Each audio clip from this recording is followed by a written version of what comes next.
Can't believe this is my 400th video. Wow. Wow. I wonder if that statistic counts the videos I've deleted. Anyway, back 2 years ago now. Damn. It's been a hell of 2 years. Mass Effect 3 came out, and when that game was coming out, I was like, I'm going to do the Mass Effect review of the Mass Effect games because they're one of my favorite game series. One of. Never got around to doing that, but hey, let's go ahead and do it anyway. But first, before we get into it, let me get into the plot in a sentence.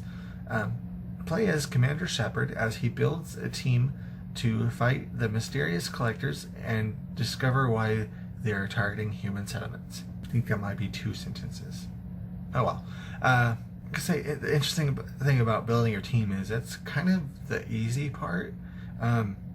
Mostly you'll be assigned, hey, go recruit that guy. Okay, walk up to that guy. Hey, I'm putting together a team. Do you want to join my team? And they'll say, yeah, let me just finish the mission I'm working on. You'll do that mission. And then they're like, okay, let's go ahead and go to this suicide mission that you're calling a suicide mission. That's literally in the game is called the suicide mission. And then they'll say, hey, each member of the team will say, hey, I have this other mission that I have to take care of, and then you'll do that mission with them, and they're ready for the suicide mission. Which, saying out loud, is kind of disturbing. Yeah, fighting the collectors is kind of considered a suicide mission because when you go, everybody who has ever tried to oppose these people that are known as collectors, they never come back. Nobody knows anything about these so-called collectors. They just know that they just show up and wipe everybody out. And there's a total of 7 teammates in the base game. There's 2 or 3 more in DLC, but that really doesn't change the story. I was going to do a talk about each of the characters in depth, because that's what I like to do in these reviews, is like talk about the characters and the stories. But I was only 2 or 3 characters in, and my script was getting 4 or 5 pages long, just talking about each of the characters. And they're very in-depth characters. They're very fascinating and diverse characters, even though you are working with space Nazis. Whoa, wait, what? And in the first game, you're fighting against robots, kind of, known as the Geth, who are working for the Reapers. And at the beginning of this game, you're still fighting against the Geth. Unfortunately, your ship is destroyed, and Commander Shepard is supposedly killed. But there's a group known as Cerberus who revive you, and this Cerberus is space Nazis. They're a very pro-human group. They're not racist against the various races of humanity. They're racist against the various races of aliens in the galaxy. They're a very pro-human group, and they have a rather unfortunate history with the alien races. What I think is fascinating about the Cerberus group is, in the first game, they are mentioned in little side quests. Like, you'll have a mission on this planet, no one's around, everybody's wiped out, there's creatures running around that Cerberus had revived, or there was a rogue AI that mentioned Cerberus. But it took me even after I played Mass Effect 2 and I was playing Mass Effect 1 again, I had no idea that Cerberus was around in Mass Effect 1. They're so easy to miss. It's interesting that in the first game, they're a little skirmish group and a side mission, and in the second game, I won't say they're good guys, but they're working with the main protagonist. They're the main driver in the story. They brought you back to life and gave you a ship, and here's your crew, and go ahead and save the galaxy. There are some awkward situations where hey alien, I'm recruiting for Cerberus. You want to come join the space Nazis? Yeah, it's basically that. It's like, hey, they're space Nazis. Are you sure you want to be working with these people? And there are Paragon, the good guys, and the Renegade, bad guys, decisions to make, and you can call yourself Paragon and say, hey, I'm just working with this group right now. I don't believe with what they're saying. We're just working together to save the galaxy. Or you can have Renegade where, yeah, I'm a space Nazi. I'm glad don't have to worry about demonetization right now, because I'm pretty sure I'd be demonetized with how many times I just said space Nazi. They've done some serious stuff that you'd probably rather not say it, link yourself to, like super soldiers and biological weapons and stuff. But they're using the excuse that they're trying to promote humanity, but you know what they're about. And the problem is that these collectors, the main antagonist of the game, they're attacking human colonies, and the pro-human group Cerberus wants you to find out and stop the collectors from attacking the human colonies. Seems reasonable. Who exactly the collectors are and what they want to do with human colonies and the kidnapped human colonists, that's really kind of spoilers and a really cool twist of what was going on. I won't spoil it here.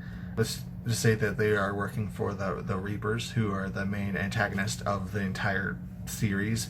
Kind of explain more about what exactly the Reapers want, because it's kind of left it really ambiguous in the first game of the Reapers' true goals. The Reapers like to sit back and let their agents work for them. In the first game, it was agent known as Saren, who worked with the artificial life forms known as Geth. And this game, they're using the collectors.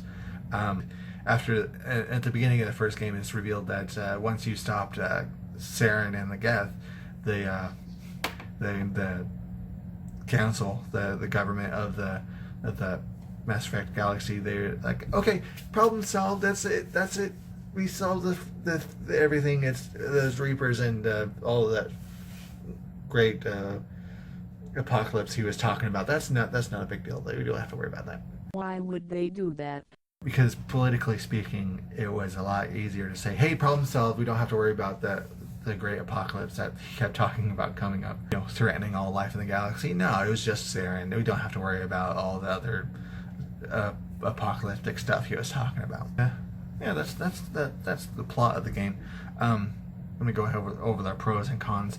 A massive pro of this game is that the choices that you make, it's an RPG, so you're making choices and it affects that gameplay, and it's always fun when the choices you make affect the game you're playing.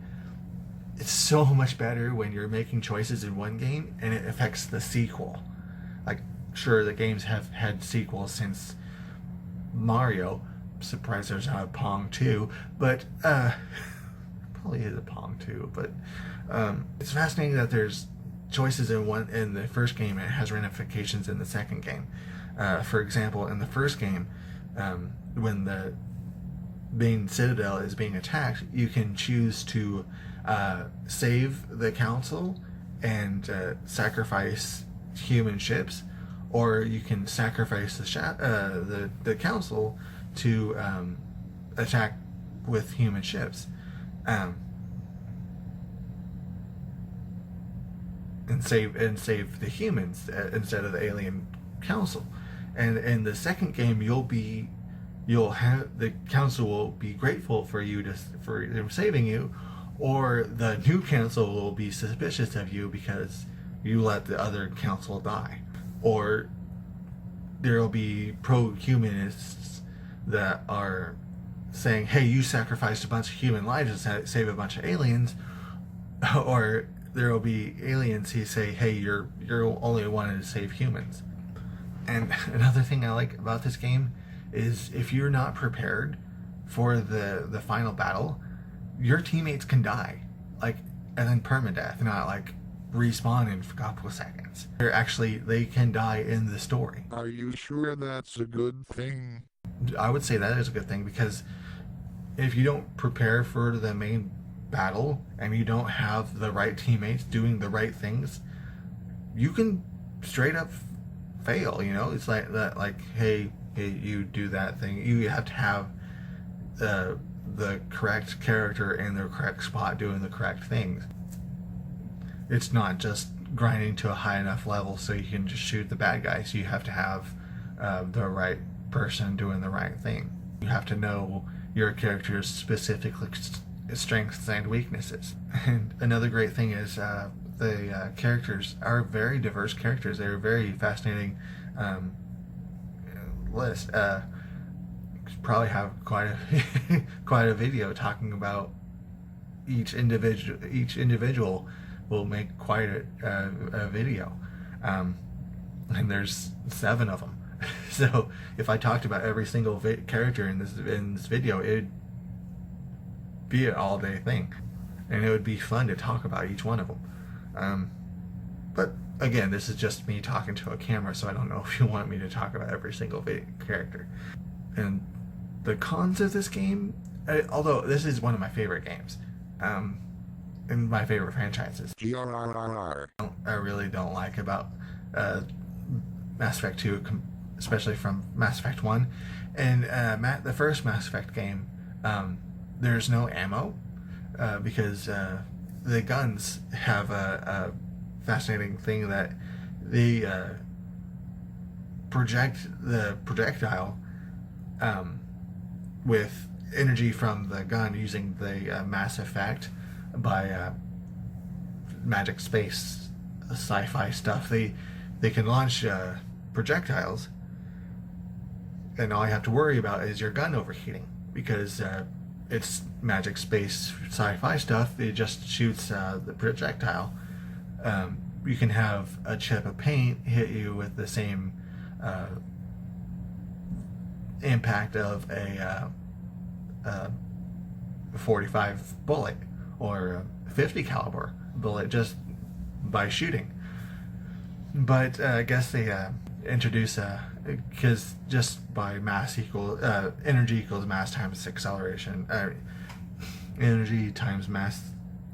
Energy equals mass times speed of light squared. God damn it. E equals mc squared. How did I forget that? Anyway, in Mass Effect 2 and Mass Effect 3, they have thermal clips. I guess they had a game balance. But I liked the first game where it's just, because it's more sci-fi. You didn't have to run around looking for a clip for your gun because you ran out of bullets. It's not really technically bullets, it's thermal clips for your gun, but you can run out of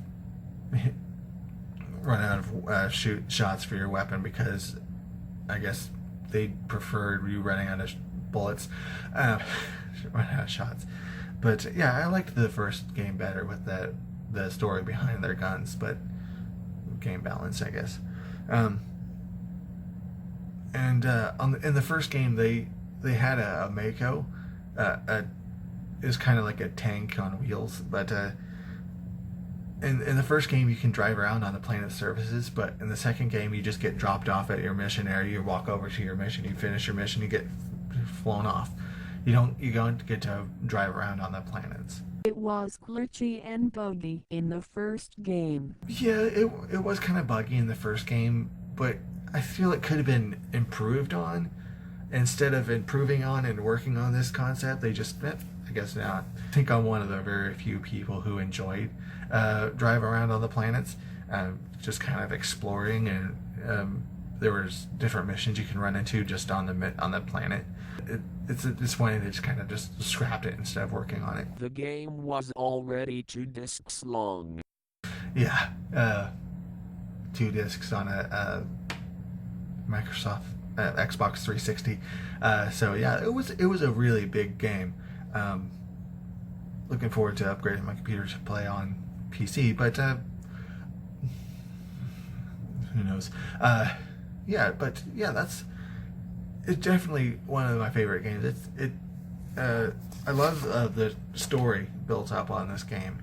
But yeah, definitely recommend checking it out if you're a fan of sci-fi. If you're a fan of Star Trek, it's a very Star Trek-y game. In my opinion, I'm not a big Star Trek person, but anyway, yeah, it's an amazing game. I would definitely suggest checking it out if you're interested in sci-fi. Yeah, that's video game reviews. I used to do that on Saturday for Saturday of the month, but I ended up scheduling, so I'm just gonna make a video game review whenever I get a video game review done. So like, favorite, subscribe. Any suggestions for more games you want me to review, and are greatly appreciated. And have a nice day.